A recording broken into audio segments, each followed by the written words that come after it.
गोव्याहून आपल्या इथे आलेले प्राध्यापक विनय बापट यांना मंचावर आमंत्रित करू इच्छितो। टाळ्यांच्या कडकडाटात आपण त्यांचं स्वागत करूया।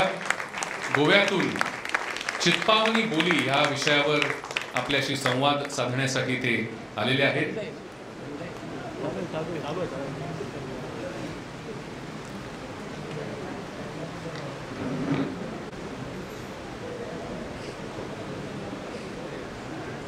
नमस्कार,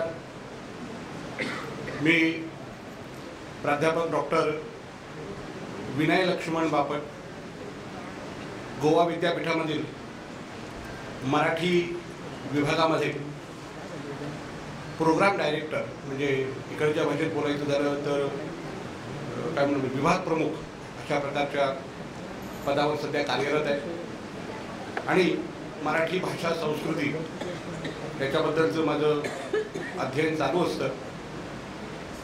आणि त्यानुसार आपल्याला सगळ्यांना माहिती आहे की चित्पावनी भाषा म्हणजे मला आजकाल सगळ्यांना ऐकून हे माहिती असेल, तर त्याच्यावर मी काहीचं संशोधन केलेलं आहे, थोडंसं त्याच्यावर थोडा अभ्यास आहे। आणि महत्त्वाचं म्हणजे मी ज्या परिसरात लहानाचा मोठा झालो त्या परिसरात ही भाषा अजूनही बोलली जाते आणि त्याच्यामुळे त्या भाषेशी आपला परिचय करून द्यावा किंवा आपणाला त्याच्याबद्दलची माहिती द्यावी म्हणून या ठिकाणी हे सत्र आयोजित केलेलं आहे। मी मध्ये मध्ये थोडासा चित्पावनीमध्ये बोलेन, त्याच्यामुळे तुम्हाला ती भाषा कशी आहे हे समजेल। एठा कोण कोण सत चित्पावनी येणार आहे? सत कोण? 2-3 हात भरता आहे सत। हे केंचे पण कारकळातून त्या साईडीच आहे का आमचं एठाच आहे? हा, कारकळाच आहे। हा, माझ्या आईनं हात वरतो केलं तर कारकळाचं म्हणी केलं, एठाचं केलं नाही।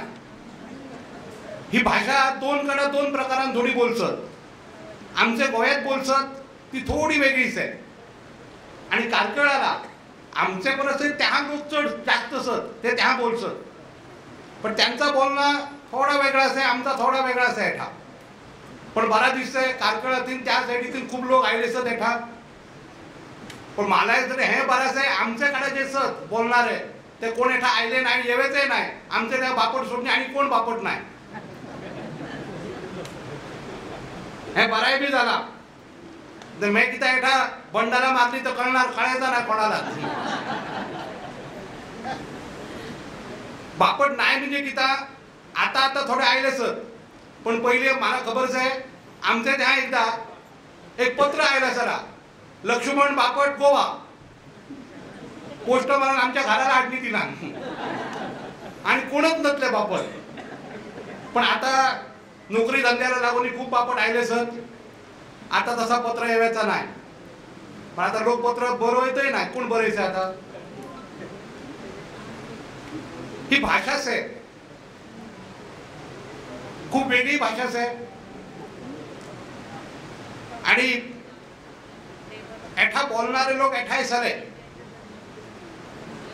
पण आता कोकण म्हणतो आम्ही, त्या कोकणात मला दिसत नाही कोण बोलसत म्हणे।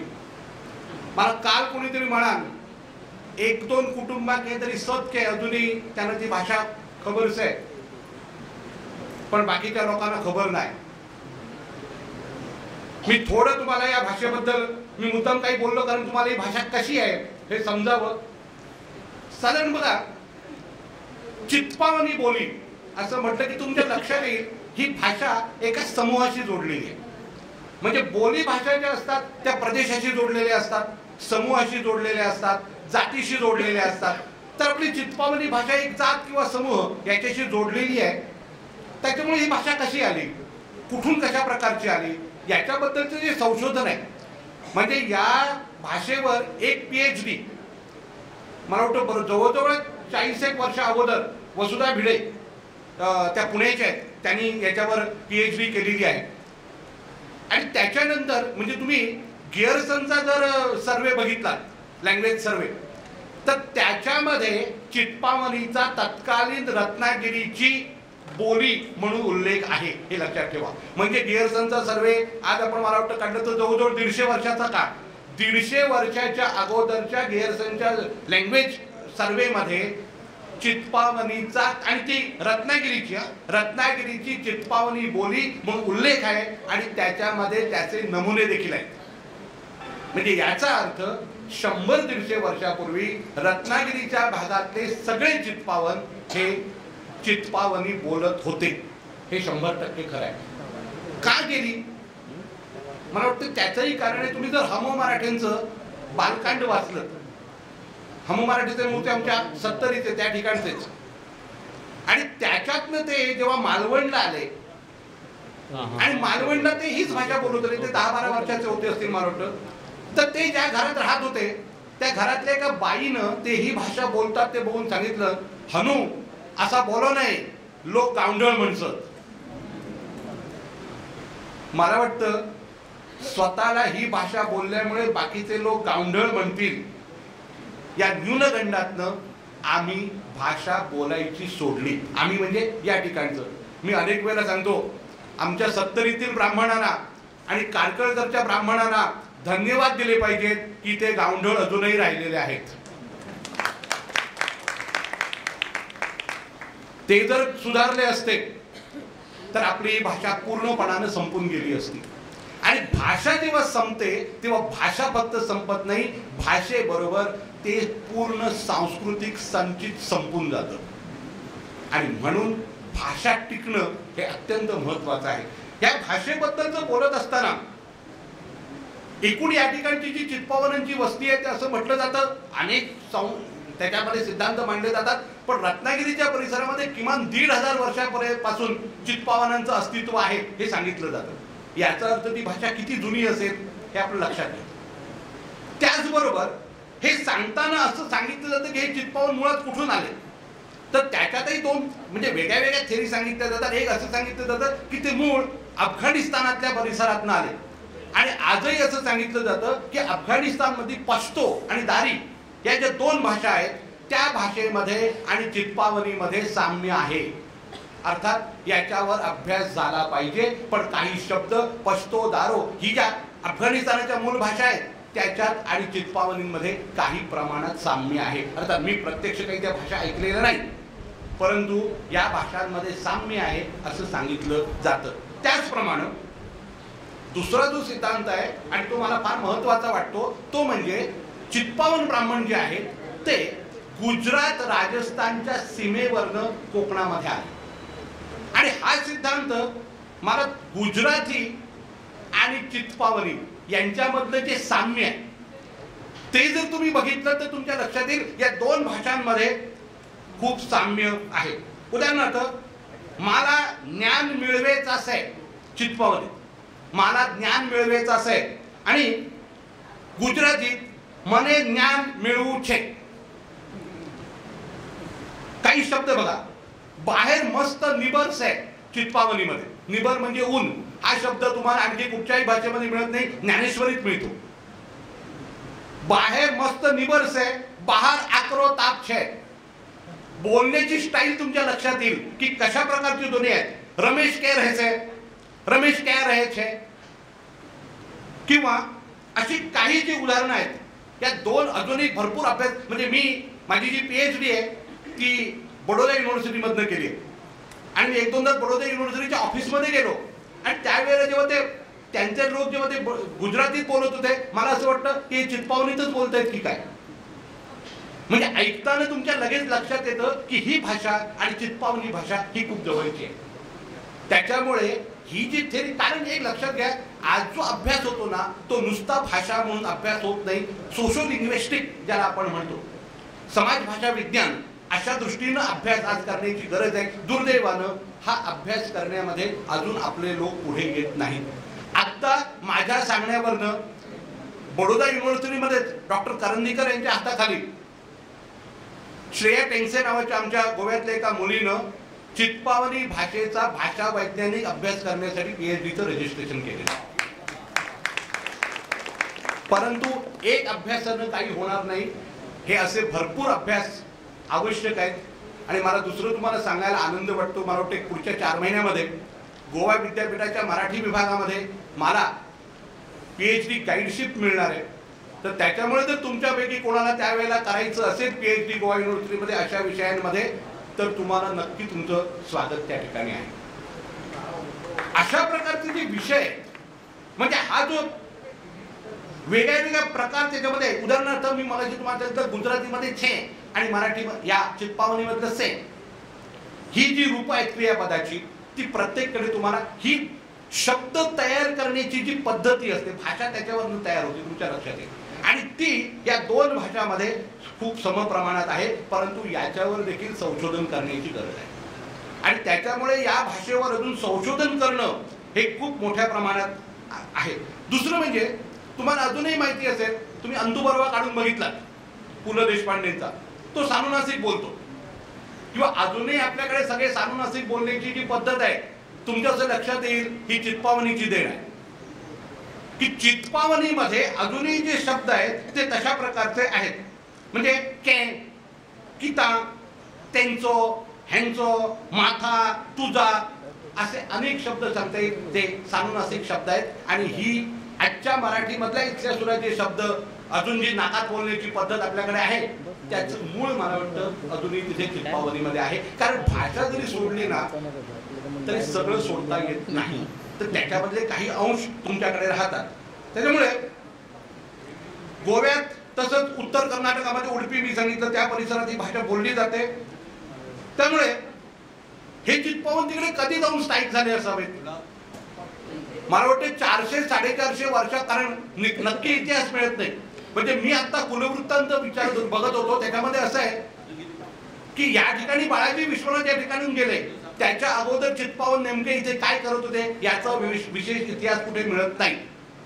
परंतु मला असं वाटतं हे चित्पावन जे आहेत ते 400 वर्ष अगोदर किमान तिकडे गेले होते. याच्यामुळे मी एक जो संशोधन केलं त्याच्यामागचं कारण असं आहे की आम्ही सगळे जर आमच्याकडे या ठिकाणी आरती करायची पद्धत आहे, आणि आरती करताना आपल्याला माहिती आहे सुखकर्ता या आरतीने आपली सुरुवात होते, आणि सुखकर्ता ही आरती समर्थ रामदासांनी लिहिलेली आहे.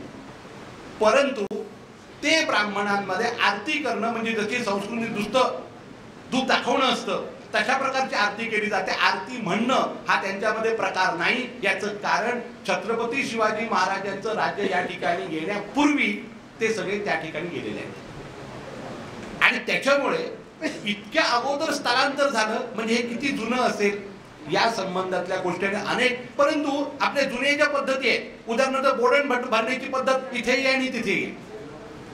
अनेक धार्मिक विधी इथे जसे आहेत तसेच तिथे आहेत, परंतु फक्त महालक्ष्मीचा इकडे जो मुखवटा केला जातो तो तिकडे केला जात नाही. कदाचित तो नंतर आलेला असू शकतो. त्यामुळे संशोधन करण्यासाठी अनेक विषय या ठिकाणी आपल्याला सांगता येतात. तिकडची आणि इकडची भाषा बोलण्यामध्ये थोडा फरक आहे. त्या भाषेवर त्याला माहिती असेल कन्नडचा प्रभाव बऱ्यापैकी आहे. म्हणजे आमच्या इकडे तुला खबरच आहे असं म्हणणं, तर ते तुम्हाला तुला गंतूच आहे का असं म्हणणं. म्हणजे गोंतू हा जो कन्नड मधला शब्द आहे तो त्यांच्याकडे आहे.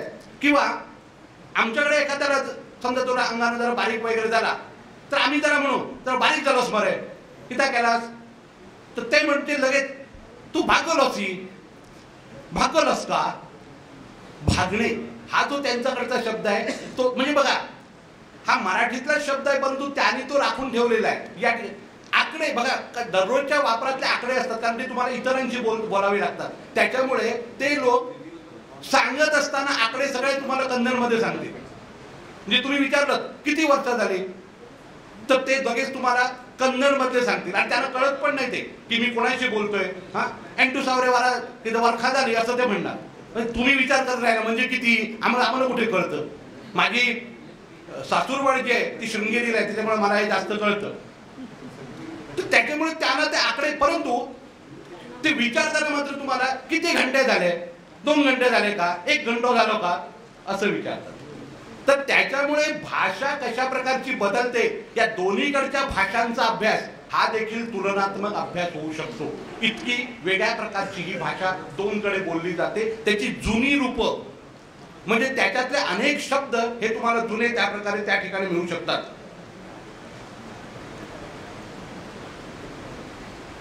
आता तिला मराठीची बोली म्हणायचं का. आधुनिक भाषा विज्ञान कुठच्याही भाषेला कोणाची बोली म्हणत नाही. आधुनिक भाषा विज्ञान असं मानतं की प्रत्येक भाषा स्वतंत्र आहे, परंतु आपण जुन्या पद्धतीने जर बघायला गेलो तर तिला आपण मराठीची बोली म्हणू शकतो. पण आज कोकणी ही एक गोव्यामध्ये स्वतंत्र भाषा आहे, ते आपली बोली म्हणतात, परंतु तिचं अनेक रूपं ही मराठीच्या जवळची आहेत.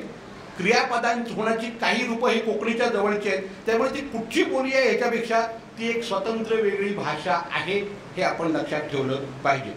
आता काही जे बदल आहेत, म्हणजे मराठी आज आपण जी मराठी बोलतो आणि ती आणि के गीता यांच्याबद्दल जर काही बदल आपण सांगायचं गेलं तर मराठीतले आकारांत शब्द त्याच्यात ओकारांत होतात. उदाहरणार्थ गेला, गेलो, खरं तर ना ते गेलो असे गेलो चंद्र दिलेलं अशा प्रकारचा उच्चार होतो. राहिला, राहिलो, आला, आईलो, मेला, मेलो.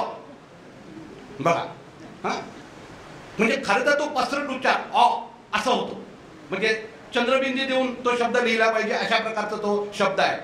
मराठीतलं जे झ अक्षर आहे ते चित्पावनी बरेचदा ज असं होताना दिसतं. म्हणजे झालं, झाला, जाना, झचा जा, माझं, माझा, तुझं, तुझा, फणस, पणस. बघा, परंतु फ अक्षर असलेले शब्द नाही तसं नाही. फटाशी, फटकूर अशा प्रकारचे फ उच्चार असलेले देखील शब्द चित्पावनीमध्ये आहेत. म्हणजे चित्पावनीमध्ये एक तुमच्या लक्षात येईल सुलभीकरणाची प्रक्रिया जास्त लवकर होते चित्पावनी भाषेमध्ये मराठीची तुलना केली तर. म्हणून जोडाक्षर जी आहेत ती बऱ्याच वेळेला चित्पावनीत साधी झालेली दिसतात, जोडाक्षर गेलेली दिसतात, जोडाक्षर विरहित शब्द जास्त दिसतात.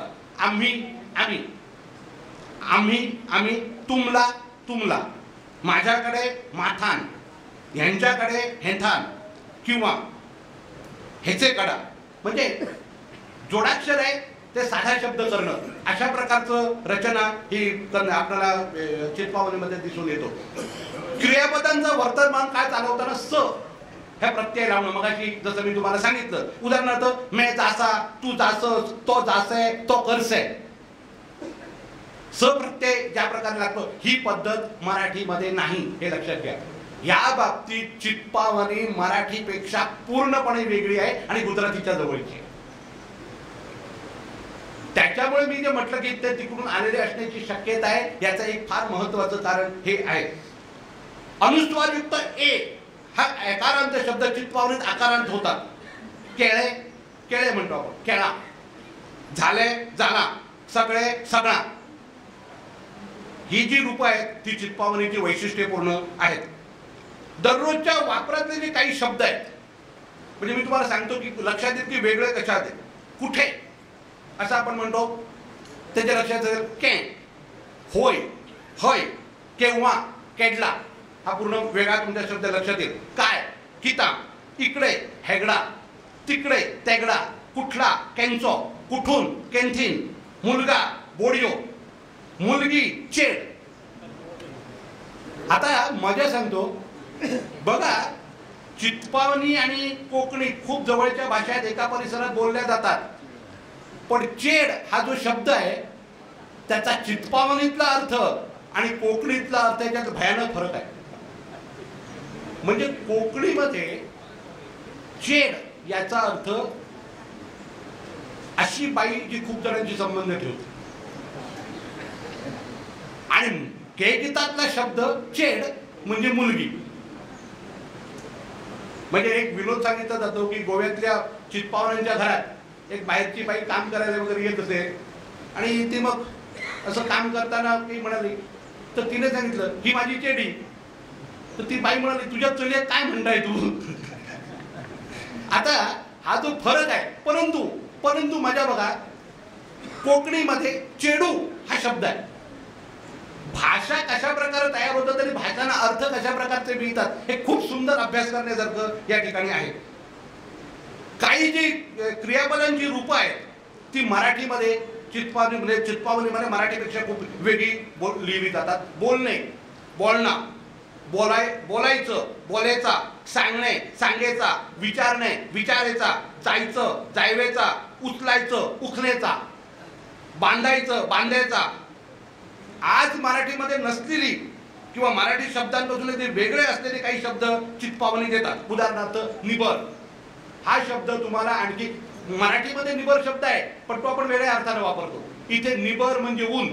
म्हणजे ती बाई एखादी म्हणणार आपल्या लहान मुलाला निबरात काय असं, निबरात जाऊ नका. म्हणजे निबर हा शब्द त्या ठिकाणी आहे हातूसपणा,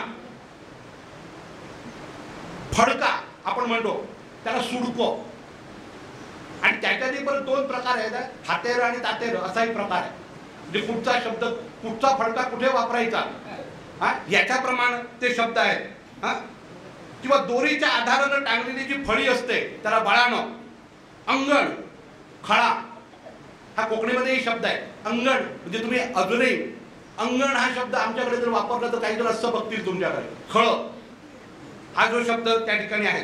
काचेची बरणी बुयाव हा शब्द पोर्तुगीज मधनं वगैरे आलेला आहे.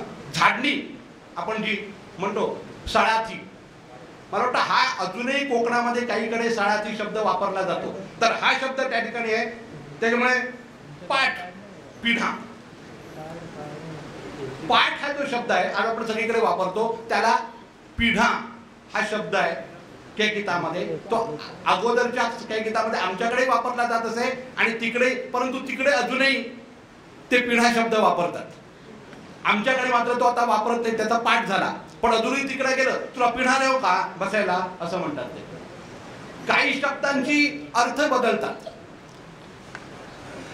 म्हणजे आपल्याकडे माहिती आहे तुकारामांच्या अभंगांमध्ये जो मूळ शब्द होतो भले तर देऊ गांडीची लंगोटी असा शब्द तुकाराम महाराजांचा होता. तो वाईट वाटतो म्हणून आपण त्याला कासेची लंगोटी केला. पण गांडी हा जो शब्द आहे आता आमच्याकडे वापरला जात नाही, पण तुम्ही कारकळच्या बाजूला गेलात ते अजूनही एखादी बाई त्या ह्याला आपल्याला विचारत बुडीची गांडी धुईलीस का असं विचार.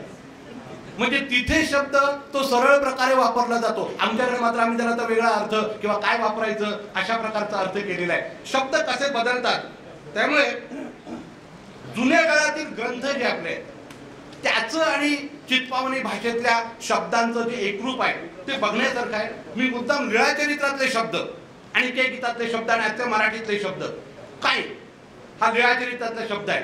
चित्पावनीमध्ये काय आणि आपण मराठीत आज कुठे वापरतो बघा. किंवा लीळाचरित्र, चित्पावनी आणि मराठी या क्रमाने मी सांगतो. सुना, सुना कुत्रा, सुना हा शब्द चित्पावनीत वापरला जातो. दाईच, दाईच वारसा. ध्रुवापूत, धूपूत कन्यापुत्र हा जो शब्द आहे. हिव, हिव थंडी हा जो शब्द आहे. गोरुवे, गोरवा, गुरे. बघा तुम्ही लीळाचरित्र आणि चित्पावनी बघितलीत की लक्षात येईल एकच रूप शब्दांचं आहे. मुदी, मुदी अंगठी हा जो शब्द आहे. ऋण, ऋण कर्ज. बघा मराठीत लक्ष. गाळी, गाळी शिव्या. गाळी हा शब्द जे दोन्हीकडे आहे. भवंडुनी, भोंडोनी फिरून. गोरवा भोंडोनी आली, सकाळी सोडली की गोरवा भोंडोनी सांगायला यायचं. हा भोंडोनी जो शब्द आहे ज्ञानेश्वरीतल्या आणि चित्पावनी, ज्ञानेश्वरी आणि चित्पावनी याच्यातले जे साम्य शब्द आहेत. ज्ञानेश्वरीमध्ये आस्पद, चित्पावनीत आस्थी, मराठीत संपत्ती. त्याचप्रमाणे उतर, उतर शब्द ज्ञानेश्वरीमध्ये उतर हा शब्द आहे आणि मी तुला उतर दिलास आहे म्हणजे मी तुला शब्द दिलाय. मी आता करणार म्हणजे करणार, मी उत्तर दिलास आहे तुला. ओखद, ओखद काय असेल सांगा. ओखद म्हणजे काय. ओखद औषध. हा औषध. खर, खर, खर म्हणजे काय तीक्ष्ण. हा अशा प्रकारचं. खादी, खांदी, खांदी फांदी. खांदी हा शब्द जो आहे. खाला, खाला खाली. बघा रूप कशा प्रकारचे. खोप, खोप झोपडी हा जो शब्द आहे. घाय, घाय घाव. कशा प्रकारचे जे रूप आहेत. धाकुटा, धाकुटा लहान. निबर, निबर ऊन. निबर शब्द ज्ञानेश्वरी मध्ये आहे आणि चित्पावनी मध्ये आहे. तो आणखी तुम्हाला कुठे मिळत म्हणजे जुन्या रूप जी आहेत ती कशा प्रकारचे आहेत. चकाटा, चकाटा कोण सांगू शकेल चकाटा म्हणजे किती काय? जो चित्पावनी अजूनही शब्द आहे, चकाटा म्हणजे किती आहे? हा, अशाच गोष्टी ज्या आपण निष्फळ काहीतरी करतो ना, हा हा वायफळ चर्चा ज्याला आपण म्हणतो, किती चकाटा मारसार आहे, हा सकाळची नेडा चकाटा मारसा काम करा किता तरी असं ते म्हणणार. चकाटा म्हणजे अशाच ज्या गोष्टी, तो ज्ञानेश्वरीमध्ये आहे शब्द आणि चित्पावलीमध्ये आहे आणि मराठीमध्ये मात्र आपल्याला दिसतो. नींद, नींद झोप, हा निजवलो से निजलो नीद यासे, बघा कशा प्रकारची रूप. त्यामुळे जुनी मराठी आणि चित्पावनी याच्यात साम्य होतं. आम्ही गावंढळ ठरवून त्याच्याकडनं दूर गेलो. आजही आपल्याला ज्ञानेश्वरी वाचल्यानंतर सहज कळत नाही. याचं कारण आपण गावंढळपणा सोडलं हे आहे. तो जर सोडला नसता तर आजही आपल्याला ज्ञानेश्वरी वाचून सहज समजली असती, हे लक्षात ठेवा. त्यामुळे चित्पावनीतल्या काही म्हणी या फार महत्वाच्या आहेत. म्हणजे आपण घरोघरी मातीच्या चुली ही जी म्हण म्हणतो, त्या अनुषंगाने चित्पावनीमध्ये एका गोठ्याची गोरवा, एकाच गोठ्याची गुरं, म्हणजे त्यांचे गुण वाण काय असतील ते सगळे त्यांना लागलेले असणार. हा, एकाच चुकीला शिक्षा किती द्यायची या संदर्भात एक म्हणे काय, एका रागाला 22 उडविला ते. म्हणजे आपण म्हणतो ना, एक चूक केली तर त्याला किती शिक्षा द्यायची. एखाद्याने एक चूक केली, बाव म्हणजे विहीर, त्याला 22 टाकायचा का? त्यामुळे असा त्याचा अर्थ आहे, औराचं पाणी येसे तसा जासे. और म्हणजे पूर, पुराचं पाणी येतं तसं जातं. किंवा करवेला दादाशी खावेला गोडियो काढावे नातूशी. बघा, एखादं झाड लावलं, लावायला आजोबा असतो, खायला मुलगा असतो आणि ते झाड मरतं करतं ते काढायला नातू असतो. चक्र जे आहे ते कशा प्रकारचं या म्हणीतनं त्या ठिकाणी सांगितलेलं आहे. काही फार सुंदर, म्हणजे गर्भीचा आणि मळभीचा सांगवणी येत नाही. मळभीचा आणि गर्भीचा सांगवणी येत नाही. पाऊस कधी पडेल सांगता येत नाही. तसंच मुलाचा जन्म कधी होईल काही सांगता येत नाही. तर अशा प्रकारचे जे सगळे म्हणी आहेत. आणि एक सुंदर म्हण आहे, घर सवा सांकड नि बायल सवी मांकड. म्हणजे सांकड म्हणजे सुरेख, घर सुरेख असावं आणि बायको माकड कसं असावं म्हणजे कोणाचं लक्ष जात नाही. तर त्याच्यामुळे मला वाटतं ही विशेष चित्पावनी स्पेशल म्हणून म्हण सांगायला हरकत नाही. तर त्याच्यामुळे अशा प्रकारचे घर समावा सांकड नि बायल सववी मांकड. तर अशा प्रकारचे जे म्हणी आहेत. किंवा नाही, कारण चित्पावनी म्हणून ती चित्पावनीमध्ये आहे म्हण. तर त्याच्यामुळे घरापेक्षा पावठण मोठी. किती बघा, पावठण हा शब्द तुम्हाला आणि कुठे मिळणार नाही, तो या ठिकाणी मिळतो. घरापेक्षा पावठण मोठी किंवा नाकापेक्षा मोती जड आपण म्हणतो. पण तुम्ही बघा, नाकापेक्षा मोती जड पेक्षा घरापेक्षा पावठण मोठी, याच्यातले जे सौंदर्य आहे ते दुसऱ्या प्रकारचं आपल्याला दिसून येतं. हा, पायरी आपण त्याला म्हणतो, आपल्याकडे पावठण म्हणतो किंवा पायरी म्हणतो. तर एका प्रकारे एका काळी ही अस्तंगत होणारी चित्पावनी आज सुदैवानं त्याचा अभ्यास व्हायला लागलेला आहे. आमच्याकडचे अशोक भाऊ नेने एक खूप चांगला त्याच्यावर अभ्यास करतात त्यांनी, आणि त्यांना शिकवायची एवढी आवड आहे. त्यांनी फेसबुक ग्रुप तयार केलेत, व्हॉट्सअप ग्रुप तयार केलेत, अनेक पुस्तकं लिहिली आहेत आणि ते लोकांना ती भाषा शिकवण्यात. बघा, त्यांना भाषेतलं फार काही कळतं असं नाही, ते काही भाषा तज्ज्ञ नव्हे किंवा काही नाही, पण त्यांना उमेद एवढी आहे, गोडी एवढी आहे की मला वाटतं आजपर्यंत कितीतरी लोकांना त्यांनी खूप सुरेख चित्पावनी शिकवलेली आहे. आणि आपल्या मुलांकडे जायचं असेल, मला वाटतं आज आपण इथे चित्पावन म्हणून परत बापट फुलं म्हणून एकत्र आलो. शेवट हा देखील आपली मुळं शोधण्याचा तर प्रयत्न आहे. दुसरं आपण काय करतो. आणि आपल्या मुलांकडे आपल्याला जायचं असेल तर आपली भाषा, आपल्याला चित्पावनी आपली भाषा आहे याचा अभिमान आपल्याला वाटला पाहिजे. आणि तो अभिमान जर आपल्याला वाटला तर आपण त्या भाषेकडे जाऊ शकू, त्याचा अभ्यास करू शकू. मला वाटतं जुन्या म्हणजे त्यांच्या उडपीकडच्या चित्पावनीमध्ये कन्नड भाषेमध्ये म्हणींचं आणि याचं पण पुस्तक तयार झालेलं, तिकडे पण बऱ्यापैकी लेखन होतं, पण ते अनेक वेळेला कन्नड लिपीमध्ये होतं. मला वाटतं आज एक प्रोजेक्ट घेता येईल, कन्नड लिपीमध्ये जे लिहिलेलं चित्पावनीतलं साहित्य आहे ते देवनागरीमध्ये आणणं, कारण त्याशिवाय ते आपल्याला सगळ्यांना कळणार नाही. कारण आपल्यापेक्षा तिथे तो समूह खूप मोठा आहे जो चित्पावनी बोलतो. तर त्याच्यामुळे अशा प्रकारचे प्रोजेक्ट्स आपल्याला हाताखाली घेता येईल. नवीन नवीन संशोधन, म्हणजे मी बघितलं सोशल लिंग्विस्टिक प्रकार आहे, त्याच्यामुळे चित्पावनांचं मूळ याच्याबद्दलही शोधता येईल. याच्याबद्दल अनेक आपल्याला गोष्टी कळते, कारण अनेक गोष्टी आहेत की चित्पावनांच्या बद्दल आणि आपणालाच नाही, मला वाटतं जगातल्या अनेक अभ्यासकांना कुतूहल असलेली जात म्हणजे चित्पावन हे लक्षात ठेवा. याचं कारण चित्पावन केलाय. चित्पावन म्हणजे त्यांची जी वैशिष्ट्ये आहेत ते इतर ब्राह्मणांमध्ये सहसा तुम्हाला मिळणार नाहीत. परवा स्वातंत्र्यवीर सावरकरांबद्दल आमच्याकडे डॉक्टर DB नाईक मोठे संघाचे मोठे विचारवंत आहेत, त्यांनी सप्तबंदी ज्या सांगितल्या सावरकरांनी तोडण्यासाठी, त्याच्याबद्दल ते सांगत होते. ते सांगताना असं म्हणाले की त्यांनी जातीबंदी किंवा सगळी तोडायला सांगितली आणि मग ते असे म्हणाले, मला आश्चर्य वाटतं सावरकरांचं, स्वतः जी जात दिसायला सगळ्यात सुंदर म्हणून सांगितली जाते त्यांनी हे सांगावं. तर त्या प्रकारे, आणि आपल्याला माहिती आहे की आपल्याकडचे रंग असेल, डोळ्यांचं खास घारे डोळे तर त्यातल्या त्यात वैशिष्ट्यपूर्ण आहेत, रेअर आहेत पण आपल्याकडे आहेत, बाकीच्यांकडे ते दिसत नाही. तर ही जी सगळी वैशिष्ट्ये आहेत, स्वभाव वैशिष्ट्ये आहेत, आणि याचं एकही क्षेत्र नाही ज्या ठिकाणी तुम्हाला चित्पावन दिसणार नाही. तर या सगळ्यांमध्ये चित्पावनांच्या अभ्यासामध्ये या त्यांच्या बोली, कारण भाषेबद्दल तुम्ही त्यांच्या मुळापर्यंत जाऊ शकता आणि तो अभ्यास होणं, आणि आज त्याला आपण हायटेक साथ पण देऊ शकतो की वेगळ्या प्रकारचा अभ्यासातनं भाषेचं विश्लेषण करून अशा प्रकारचा जर अभ्यास झाला तर त्याच्यामध्ये आपण जास्त पुढे येऊ शकतो. आणि त्याच्यामुळे हा अभ्यास होणं ही खूप गरजेची गरज आहे. आणि ही अगोदरची भाषा होती, याचं एक मी मला वाटतं एक शेवटचं उदाहरण तुम्हाला सांगतो. आपल्याला सगळ्यांना पंडित महादेव शास्त्री जोशी हे नाव माहिती आहे.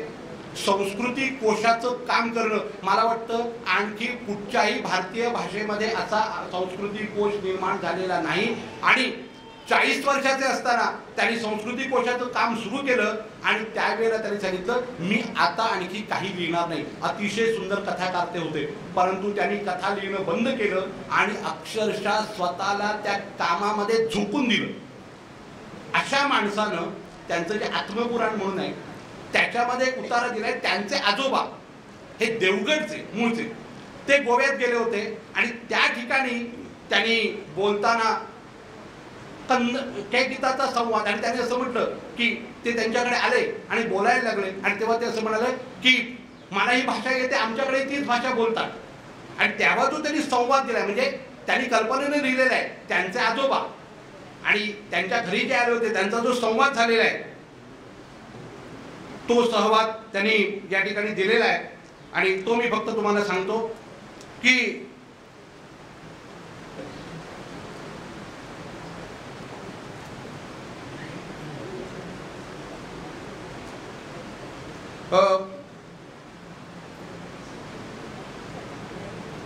इथल्या पंचकृषीतले सगळे भट चित्पावनी बोलतात. तुम्हाला त्यांचं बोलणं समजत असेल का? आम्ही आमच्या भागात चित्पावनीच बोलतो. सावंतवाडी पासून जयगड खाडीपर्यंत सगळे भट चित्पावनी बोलतात. बघा, त्यांनी असं सांगितलंय, हा संवाद 125 वर्षापूर्वीचा असेल. लक्षात घ्या, म्हणजे आजचा म्हणायला गेलं तर 150-200 वर्षापेक्षा जास्त. तेव्हा आपण आता चित्पावनीत बोलू अवश्य. नाव किती तुमचा? माझा नाव विश्वनाथ महादेव जोशी. गोत्र काश्यप का शांडिल्य. आणि चर्चा बघा कशा प्रकारच्या. आणि लक्षात घ्या, हा तो माणूस चर्चा करतो आपली मुलगी त्याच्या मनात त्याला द्यायची आहे, हे पण लक्षात घ्या. ठिकाणी गोत्र काश्यप का शांडिल्य. शांडिल्य कुलदेव लक्ष्मी केशव त्यांच्या गावात येतो. उत्तर कोकणात कोळशिरा म्हणे एक गाव आहे, हा असा वाडवडील सांगत मी अजूनही त्याकडे गेलो नाही. तुमचं गाव वाडा, तालुका देवगड तालुक्याच आहे. आम्ही त्या जोशीवाडीच आहे. 10-12 घरा. मग गाव की सोडलात किता करणार? पोट भरेचा साधन हवानी, भाऊ बंधात वाटणी होऊनी, जमिनीचे चिरफाळ झालं सर. 25-30 पोपळीची झाडं एकेकाच्या वाटण्याला, दुपारची भ्रांत म्हणजे ही देशवारी करावी लागते. माझो एक भाऊच आहे थोरलो, तोही प्रवचनकार झालोच आहे. तो उठलो आणि मुंबईच्या बोटीवर चढलो.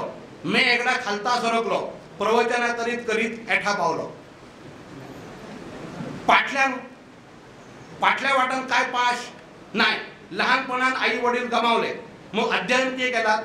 राजापूरला त्या एक पाठशाळा चालते. माधुकरी मागितली नि शिकलो. मला वाटतं चितपावनी एवढी पुरे असं म्हणून पंडित माधवशास्त्री जोशींनी तो संवाद संपवला. सुदैवानं त्याने जर तो आणखी वाढवला असतं तर आज आपल्याला खूप त्यावेळेच्या चितपावनीचे रूप अभ्यासाला मिळाली असती. मी यांच्या कथा पण वाचत होतो माधवशास्त्री जोशींच्या. अनेक शब्द त्यांच्या चितपावनी आहेत, पण त्यांनी संवाद घेतले नाही. याचं कारण त्यावेळेला मराठीत कथा लिहायची म्हणजे ती मराठीतच लिहायची.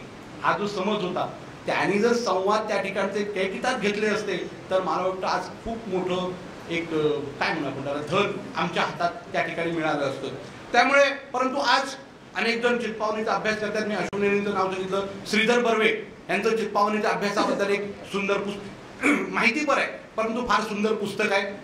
मला सगळ्यात अगोदर मी भाऊंचे आभार मानतो की त्यांनी मुद्दाम मला फोन करून सांगितलं की तुम्ही या आणि चितपावनीवर बोला. खरं तर मी फार ती भाषा बोलणार नाही, त्यामुळे मी म्हटलं की मी अशोक नेनेला घेऊन येऊ का. पवना म्हणाले आणायला हरकत नाही, पण आम्ही काही कोणाला मानधन देत नाही. त्यामुळे म्हटलं तेही चितपावन मीही चितपावन, त्यामुळे मी बोललेलंच बरं आहे. तर त्याप्रमाणे माझ्या याच्याप्रमाणे जे मी काही या ठिकाणी मला जे किंवा मी जे काही पेपर लिहिले होते त्याच्यातलं काही घेऊन या ठिकाणी बोललेलो आहे. मला वाटतं या भाषेचा तुम्हाला सगळ्यांना एक अनुभव असावा. मला वाटतं भाऊनी मला आता त्या भाषेमधलं गणपतीचं वर्णन, परंतु मी वाचले परंतु माझे आता ते लक्षात नाही, परंतु अनेक वर्णन आहेत, अनेक गोष्टी आहेत की त्या ठिकाणी अभ्यास करण्यासारखे. तर मला या ठिकाणी जे तरुण वर्ग आहेत त्यांनाही ज्यांना पुढे मराठी साहित्य किंवा अशा प्रकारचा अभ्यास करायचा आहे, बेसिक संशोधन करायचं आहे, माझं तुमच्याकडे सांगणं आहे. आज खूप मोठ्या संधी उपलब्ध आहेत. UGCचं तुम्ही जर परीक्षा GRF पास केलं तर तुम्हाला महिन्याला 55,000 रुपये मिळतात आणि असं 5 वर्ष मिळतं जे तुमचं संशोधन त्याच्यामध्ये पूर्ण होऊ शकतं. दुर्दैवानं आपल्याकडचे कोणीही या संशोधनात जात नाही, हे दुर्दैव आहे. तर त्याच्यामुळे संधी खूप आहेत. मगाशी मला वाटतं त्यांनी खूप सुंदर सांगितलं की तुम्हाला जे करायचं आहे ना ते 7वी 8वीत असतानापासून सुरू करा. मला वाटतं त्यांनी बेसिक सांगितलेलं आहे, आपल्याकडे हे होत नाही. तर त्याच्यामुळे ज्याला आवड असेल त्यांनी भाषेचा म्हणजे ज्याला भाषेत काही करायचं आहे त्याने आजपासून चितपावनीचा अभ्यास सुरू करा. त्याच्यात तुम्ही खूप पुढे जाऊ शकाल. तर अशा प्रकारचे नवीन क्षेत्र निवडा. नवीन अभ्यासाची सोशो कल्चर स्टडीची क्षेत्र आहेत, अनेक क्षेत्र आहेत, तुम्ही त्याच्यामध्ये जाऊ शकाल, अभ्यास करू शकाल. आणि तुम्हाला जर त्या ठिकाणी काही मदत हवी असेल तर निश्चितपणानं माझ्याकडनं जी शक्य आहे ती मदत मी तुम्हाला सर्वांना करेन. त्याचप्रमाणे मी फक्त तुम्हाला सांगू शकतो की माझी या ठिकाणी 2 विक्रीला पुस्तकं आहेत, बाकीतलं घर आणि माती आणि माणसं. त्याच्यामध्ये मी अनेककडे चितपावनीचे संदर्भ घेतलेले आहेत, अनेक संवादांमध्ये अनेककडे. आणि तो जो गोव्याचा सगळा परिसर आहे, आजपर्यंत तुम्ही गोव्याला अनेक जण गेला असाल, परंतु त्याच्यातला जो गोवा तुम्हाला दिसेल तो आजपर्यंत तुम्ही कधीही बघितलेला नसेल. तर ते जर तुम्हाला वाचायचं तर निश्चित ती पुस्तकं विक्रीसाठी उपलब्ध आहेत, ती तुम्ही घेऊ शकता. त्याच्याने तुम्ही चितपावनीबद्दलची अधिक गोडी तुम्हाला निर्माण होऊ शकेल. मला या ठिकाणी येऊन बोलायला दिल्याबद्दल मी आयोजकांचे मनपूर्वक आभार मानतो आणि थांबतो. जय हिंद, वंदे मातरम. चितपावनी भाषेची परिपूर्ण माहिती आपल्यासमोर आत्ता सादर केली. आपल्याला इंटरेस्ट झाला असेल, आपल्यापेक्षा आपण मराठी बोलतो, कन्नड बोलतात, त्याच्यापेक्षा वेगळी ही भाषा आहे आणि त्याची माहिती विनय बापट यांच्याकडे आहे. त्यांनी ही इतकं उत्कृष्ट सादरीकरण केल्याबद्दल आपण त्यांचा एक छोटासा सत्कार करणार आहोत. मी अध्यक्षांना विनंती करतो त्यांचा शाल आणि बुके देऊन सत्कार करावा.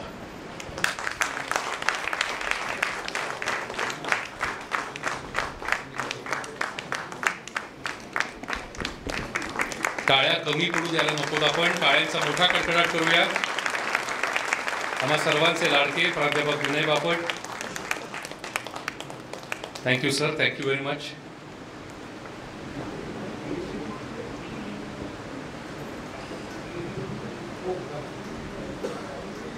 आत्ताच सर एकच मिनिट, आत्ताच काही महिन्यांपूर्वीच सरांना PhD सुद्धा मिळालेली आहे, त्यामुळे आपण त्यांचं पुन्हा एकदा टाळ्या वाजवून अभिनंदन करूया. Thank you sir, thank you very much.